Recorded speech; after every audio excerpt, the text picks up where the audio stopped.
Assalomu alaykum hammaga. Xo'p, bugungi videorolikimiz shu oldingi videoroligimizning davomi bo'ladi. Ya'ni biz o'sha oxirgi qismida, ya'ni 3 santimetrlik nimaga kelgan edik. Ya'ni steyashkaga 3 santimetrlik steyashkaga. Hozir mana men sizlarga o'shani ko'rsataman. Mana shu joyda yozilgan 3 santimetrlik steyashka deb bergan qismi bor. Mana shu qism. Ya'ni marka 100 markali 30 millimetrlik steyashka qismi. Va undan keyin monolitni JB plita. Ya'ni JB plita, ya'ni 25 santimetr mana shu joydagi 25 santimetr JB plita, minus 67 dan minus 42 santimetrgacha bo'lgan qismidagi fundament qismimizga yetib kelyapti. Ya'ni ularda qanday qilib ko'rishimiz kerak bo'ladi, ya'ni loyihada qay holatda joylashgan, shular haqida gaplashamiz. Xo'p, demak bizda birinchi o'rinda biz hozir plita va steyashkalar to'g'risida gaplashib o'tib bo'ldik va undan keyingi qismi o'sha mana bu joyga qaraydigan bo'lsak, plita fundamentning apolovka, ya'ni apolovka qismi deb fundament plitani apolovочный qismi, ya'ni razmerlari bilan berib qo'yyapti. Hamma tomonga qanaqa razmerda bo'lsa o'sha razmerlarda apolovkasini ko'rsatib o'tyapti. Bizda ham xuddi o'sha fundamentni men belgilab qo'yganman. Hozir ko'rinmas holatda qilib belgilagan edim. Ichi ko'rinib turadi. Ichlari faqat chetidagi apolovkalari mana shu holatda bo'ladi. 25 santimetr balandlikda joylashadi. Mana shu chetki qismlarini ko'rishlaring mumkin. Xo'p, endi bu fundament qilishdan oldin biz ahamiyat beradigan narsalar bor. Ya'ni ichiga to'qiladigan armaturalari. Va armaturadan tashqari yana utepletel, ya'ni EPPC deb berib qo'ygan o'sha narsa mana. Plita fundamentni sxema устройства termovklad deyapti. Ya'ni o'sha fundamentni utepletel qilish masalasi, ya'ni chekka qismlarini. Buni ham razmerlari bilan berib qo'yapti. Ya'ni EPPC degani hozir men sizlarga oldingi nimada ham ko'rsatdim.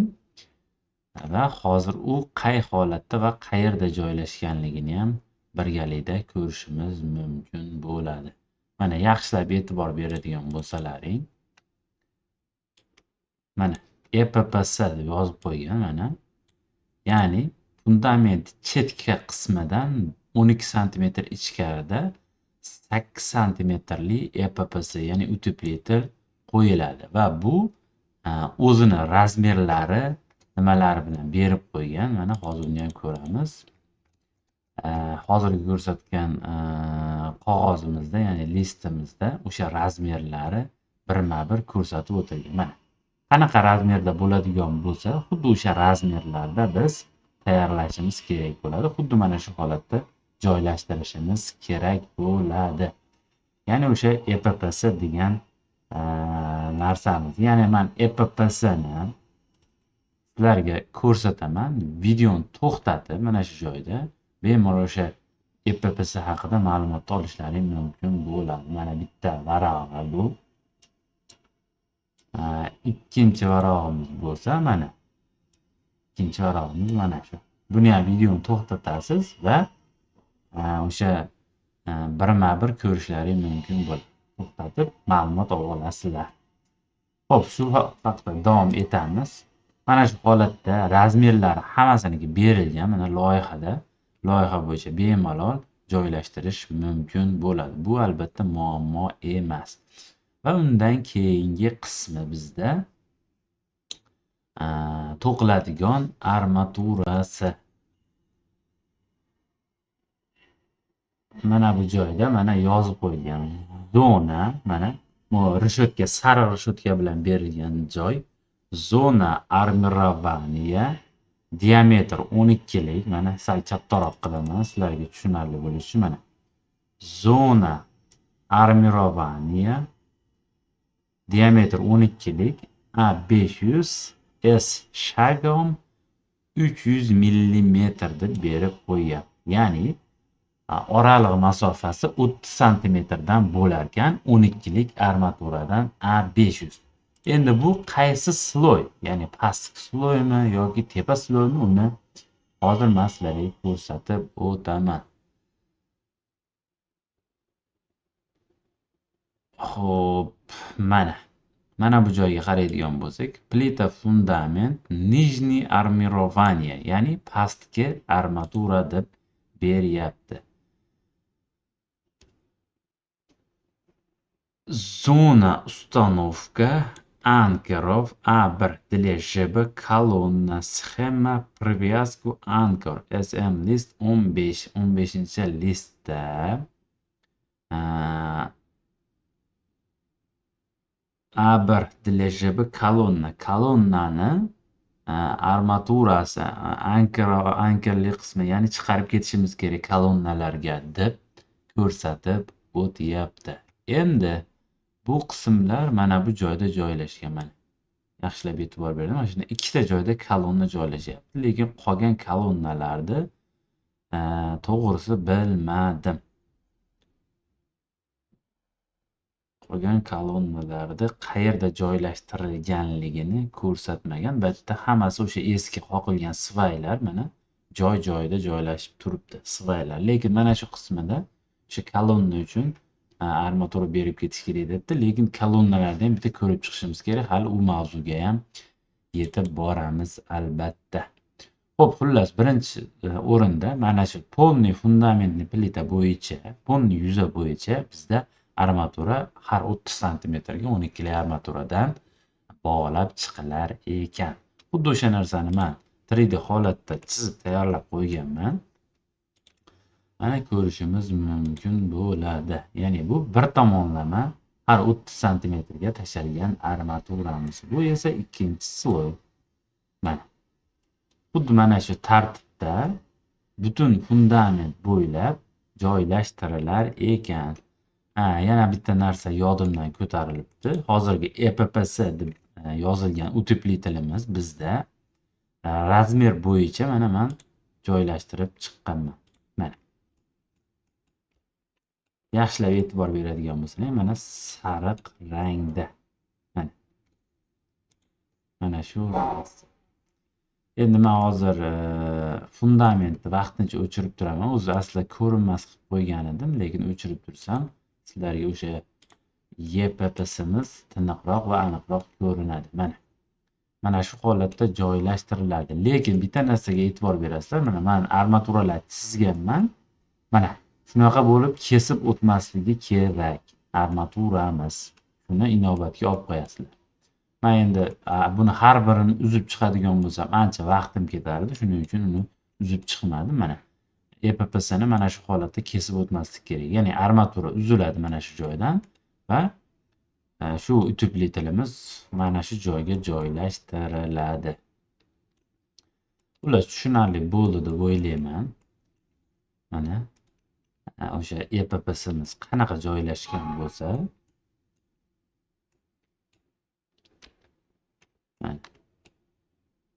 xuddi shu holatda joylashtirib chiqilgan.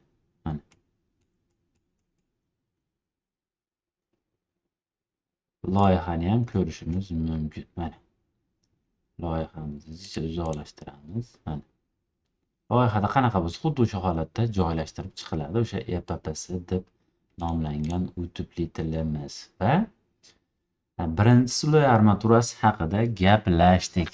Undan keyin biz Дополнительный armaturalar haqida gaplashamiz.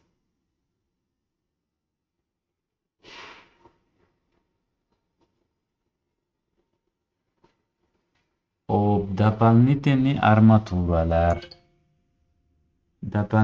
armaturalarimiz bizda mana birinchi sloyda yashil, mana yashil qilib bergan, kattalashtirsak mana turibdi. 2 raqam qo'yib qo'yibdi mana. Mana unisiga 1 raqamini qo'yib qo'yibdi.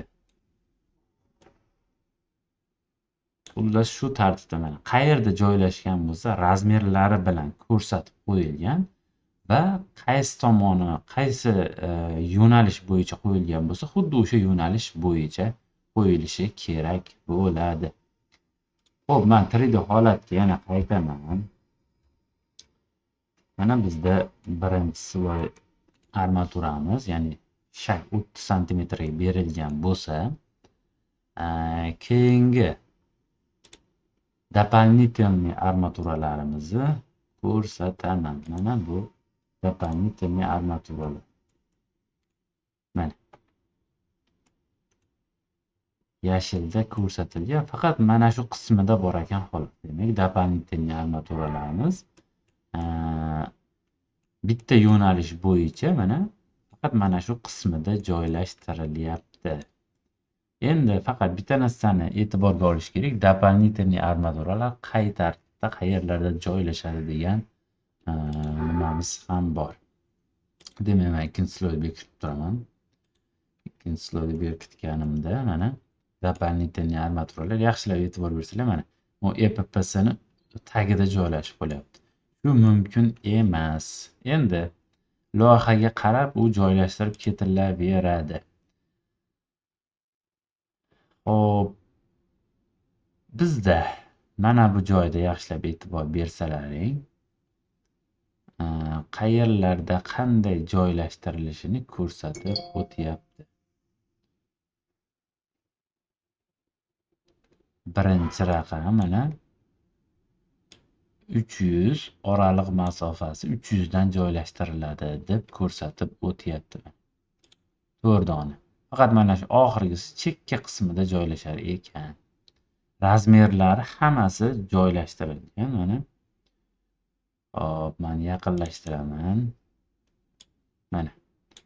O'sha дополнительный armaturalarda razmerlari hammasi joylashtirib o'tilgan va bitta narsaga e'tibor beringlar. 1 raqamini qo'ygan, mana 1 raqami. Ko'rib turibsizlar? 2 bo'lsa 2 raqam va shuni biz razmerlarni ichidan topishimiz kerak. Bular qayerda joylashtirilgan deydigan bo'lsak, mana razmerlari, har birining razmeri mana bu joyda joylashtirib ketilgan. Qaysi raqam ostida bo'lsa mana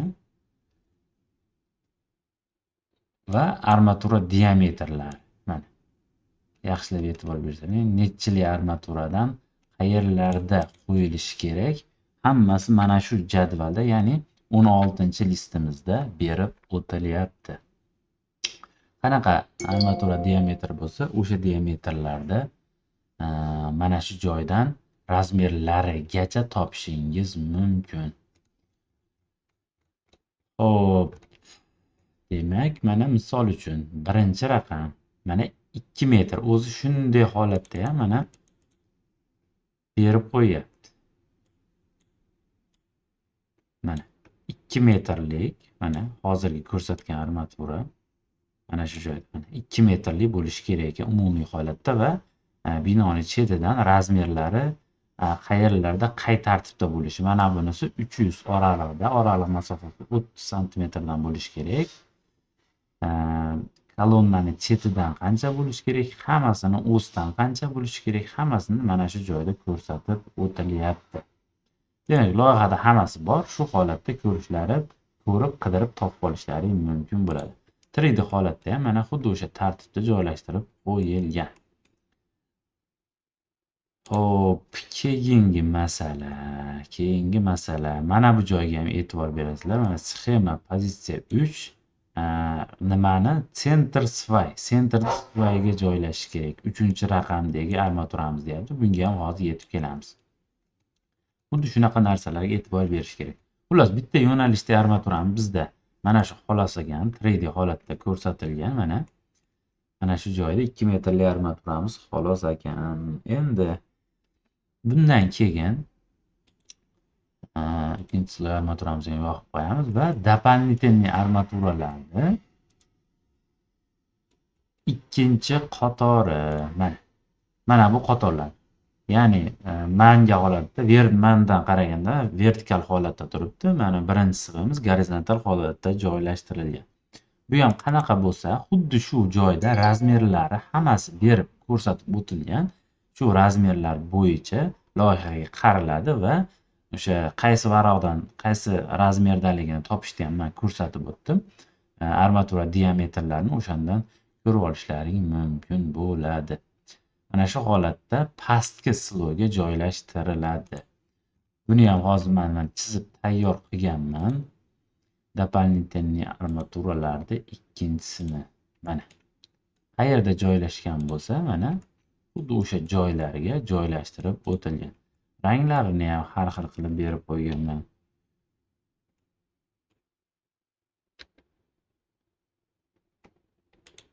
Mana qayerda joylashgan bo'lsa, xuddi o'sha joylarda loyihada qanday bo'lsa, xuddi shu holatda qo'yib ketilgan.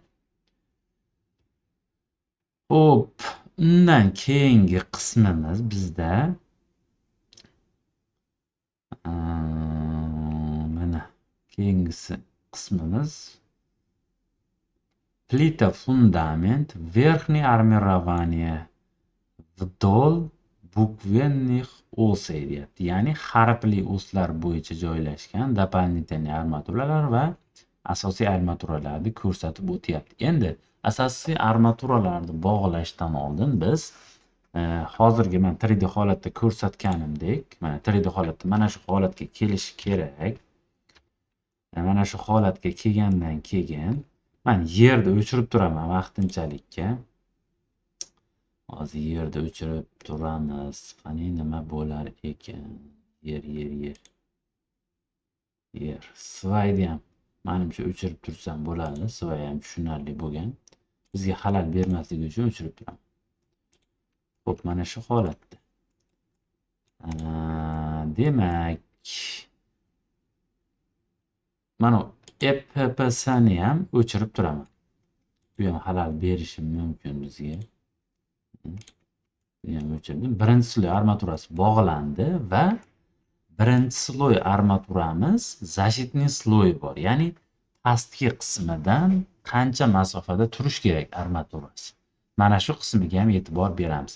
Ya'ni o'zi armaturalar bog'lashdan oldin o'sha защитный sloy qo'yib ketiladi aslida.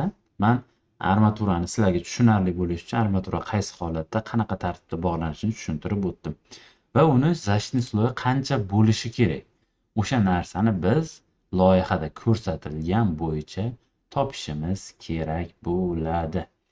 Mana e'tibor beradigan bo'lsak, kattalashtiramiz. Mana shu joyda loyihani qirqini ko'rsatilgan. Mana bu bizda EPPS, mana yaxshilab ko'rayotgan bo'lsangiz, mana EPPS va pastki sloy armatura mana 70 millimetrni beryapti.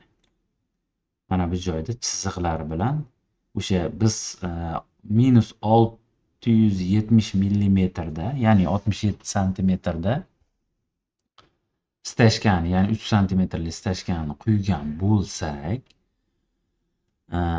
undan ustiga 7 santimetr masofada pastki sloy, защитный sloy bo'lyapti. Va mana 250 millimetr, mana yaxshilab qarasalaring, bizni plita fundamentni plitamiz. Va нижнее армирование, mana pastki sloy, верхнее армирование mana va верхнее армирование bu ham haligi ko'ndalang tomondagi armaturasi. Mana shu joydan ko'rib olishimiz mumkin bo'ladi, ya'ni защитный sloyini. Xo'p, защитный sloyini tushundik. Endi защитный sloydan keyin biz mana bu narsalarni qo'yishimiz kerak. Ya'ni mana bu narsa F1. Ya'ni fiksator deyiladi, stepo deyiladi ayrim odamlar. Har xil o'zlarining nomlarini nomlashadi. Xullas, birinchi sloy bilan ikkinchi sloy armaturani oraliq masofasini saqlash uchun mana shu narsadan foydalaniladi. Bu yuqoridan ko'rinishi, bu aksionometrik ko'rinishi. Mana yerga yozib qo'ygan, mana aksonometriya deb yozib qo'ygan. Va mana bu joyda qirqim holatda F1 mana shag 600 har 60 santimetrga mana shu holatda shaxmatniy порядка qilib joylashtirish kerak deyapti. Ya'ni mana bu yerda yozyapti, shaxmatniy порядка deb yozib qo'yyapti. Ya'ni 60 santimetrga biz joylashtirishimiz kerak ekan. Xo'p, bu qanaqa bo'ladi? Mana men 3D holatda buni ham chizib tayyorlaganman. Imkon qadar sizlarga tushunarli bo'lishi uchun men tayyor qilib qo'yganman. Xo'p, F1 hozir ko'rsataman. 4-sloy so'kol yer KK1 sepaman. To'liq chizmadim. Mana aslida fundamentni plita bo'yicha to'liq joylashtiriladi. To'pga o'tib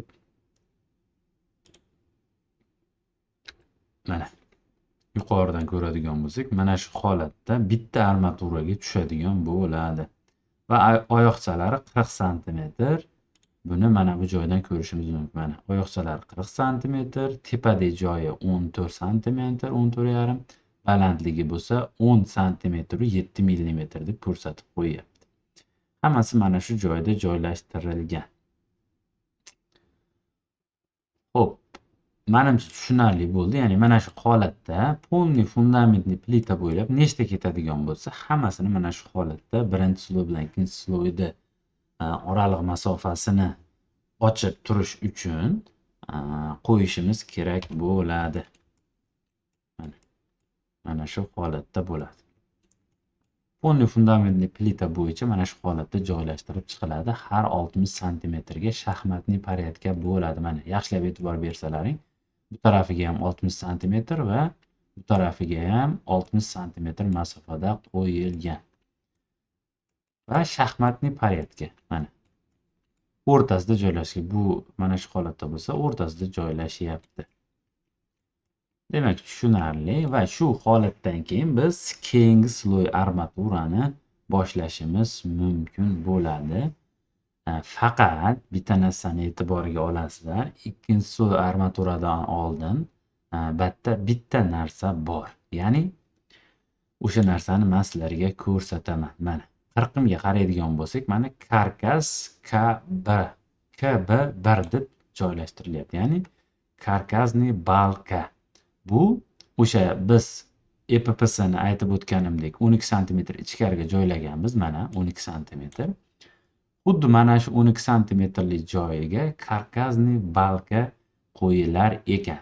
Va karkasniy balkani qanaqa tartibda bo'lishi mana bu joyda ko'rsatilgan. Mana karkasniy balka xomutlari, ichiga ishlatiladigan armaturalari hammasi joylashtirilgan. Mana demak 4 dona armatura, diametri 10, ya'ni 10 li armatura A500, pasti ham xuddi shunday, diametri 10, A500 armaturadan joylashtiriladi va xomuti mana yaxshilab e'tibor bersalaring, 6 li simdan A240 beryapti. 6 li gladki bo'ladi. 6 li simdan shag mana 12 santimetr beryapti buni. Ya'ni 12 santimetrdan xomutlari joylashtiriladi. Va men sizlarga hozir 3D holatini ham ko'rsataman. Demak, EPP'sini qaytarib yoqaman va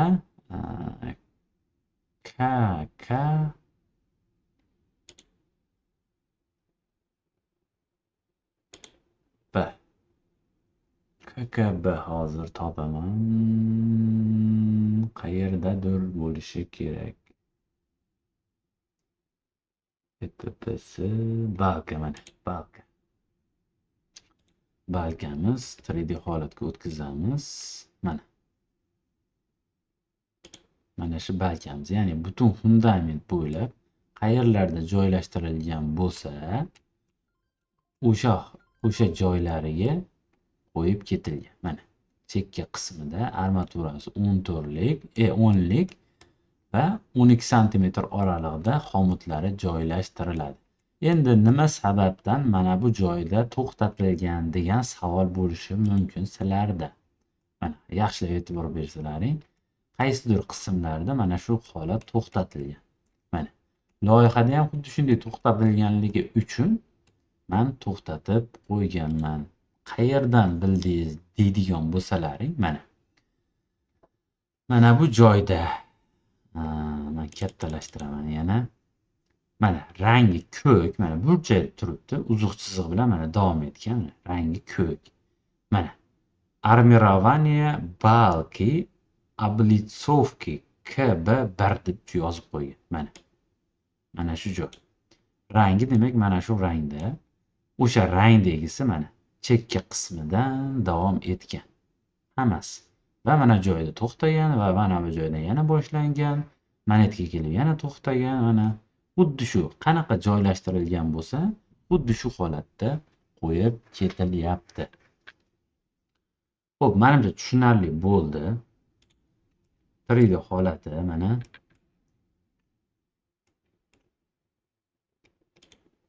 chekka qismlarda qayerlarda joylashtirish kerakligi hammasi ko'rsatib o'tilgan va fundamentdan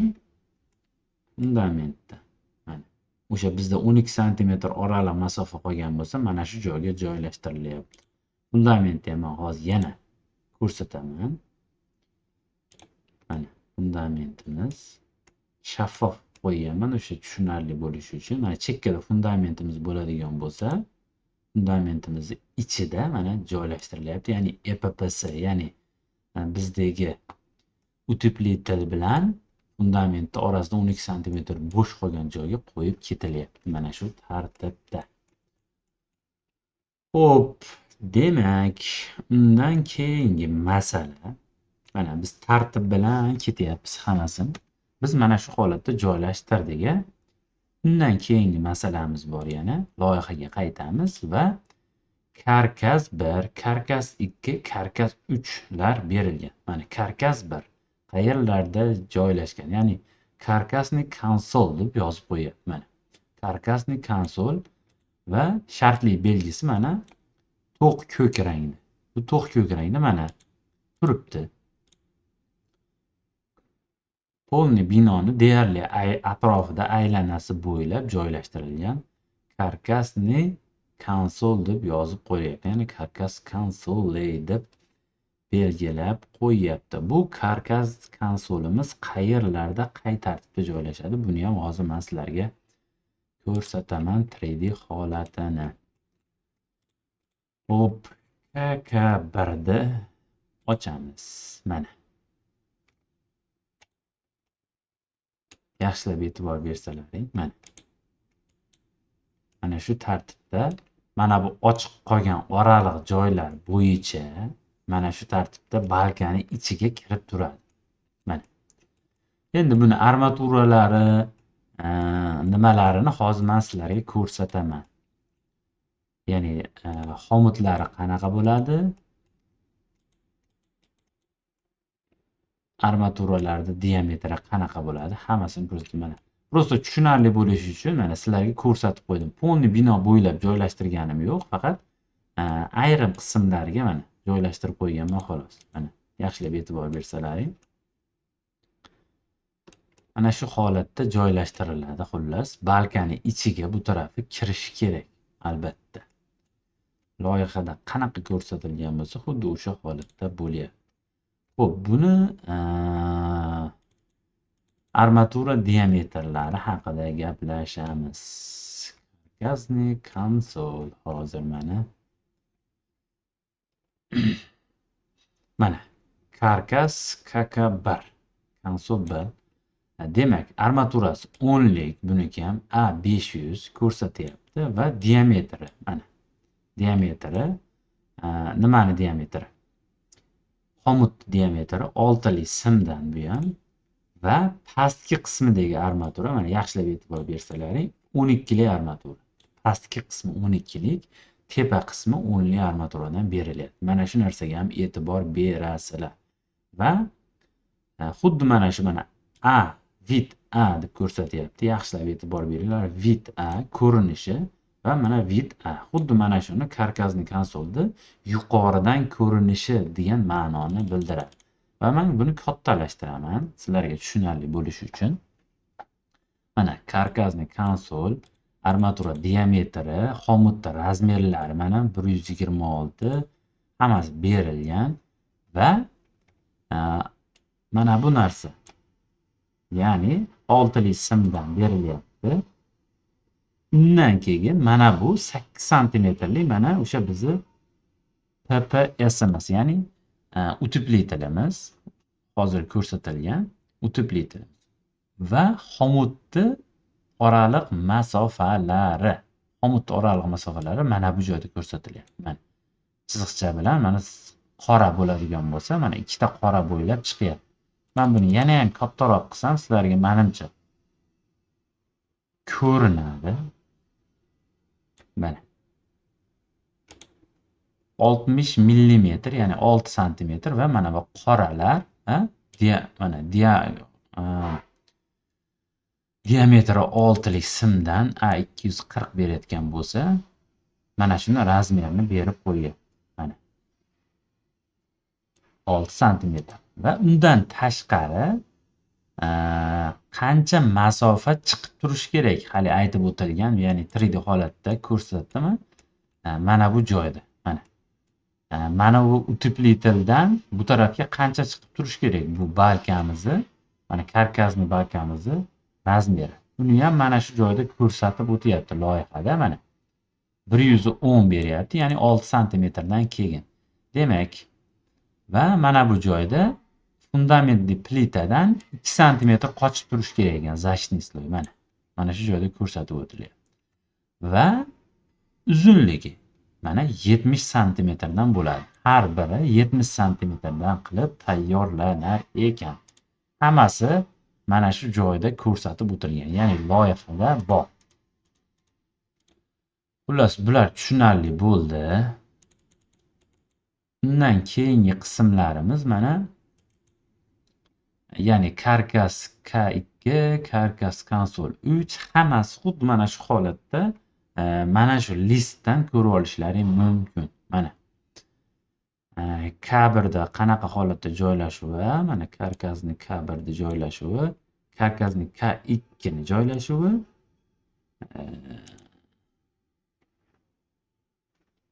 va karkasni K3 da joylashuvi. Mana karkasni K3, mana karkasni K3 da joylashuvi. Mana K3 xuddi o'sha razmerlar o'zgarmagan, faqat joyi o'zgargan bo'lishi mumkin va armatura diametri. Masalan, karkasni K3 ni qaraydigan bo'lsak, mana 12 lik armaturadan tepasi, pasti 16 lik bo'lyapti. Nari K1da tepasi 10 lik, pastki qismi 12 lik armatura deb bergan edi. Mana bu joyda ham hamma razmerlari qanaqa tartibda bo'lishligi hammasi ko'rsatib o'tilgan. Bu K3. Hop, K3imizni mana sariq rangda ekan, demak, mana K3imiz sariq rangda mana bu joyda joylashyapti. Mana loyihada ham men 3D holatini ko'rsataman. K3imiz, demak, K3 mana K3 mana qayerda joylashgan bo'lsa, razmerlari mana qanaqa holatda joylashgan bo'lsa, xuddi o'sha holatda joylashtirishlaring mumkin bo'ladi. Mana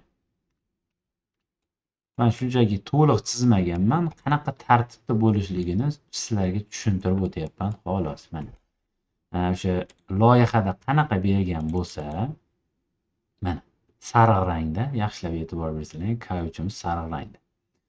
Ikkita joyga qo'yilar ekan asosan. Mana shu joy bilan mana bu joyga qo'yilar ekan. Qay tartibda bo'lsa o'sha holatda qo'yishlaring kerak bo'ladi loyihaga qarab. Men 3D holatda hammasini qo'yib ko'rsatmaganman. Mana oddiy misol uchun aytadigan bo'lsak, mana bu taraflarga qo'ygan bo'lsam, mana bu taraflarga qo'ymaganman. Sizlar qo'yib ketasizlar majburiy. Xo'p, demak tushunarli. K uchimiz ham tushunarli bo'ldi va K2miz. Karkasniy K2. Mana karkasniy K2miz. Karkasniy K2 B ko'rinish mana qizil rangda. Buni ham armatura diametri tepasi 12 lik, pastki qismi 16 lik armaturadan bo'lar ekan. Xo'p, 3D holatda yana o'tamiz. Karkasniy K2 ni yoqamiz. Karkasniy K2miz bilasizlar chekka qismida joylashgan edi. Loyihaga qaraydigan bo'lsak, mana bu joyda joylashtirilgan. Chekka qismida. Men endi 3 ga bo'lib qo'yganman. Prosta uzun holatda sizlar mana ko'rasizlar. Razmerlari hammasi mana loyihada ko'rsatilgan mana. Jami 2,92 sm bo'lishi kerak ekan.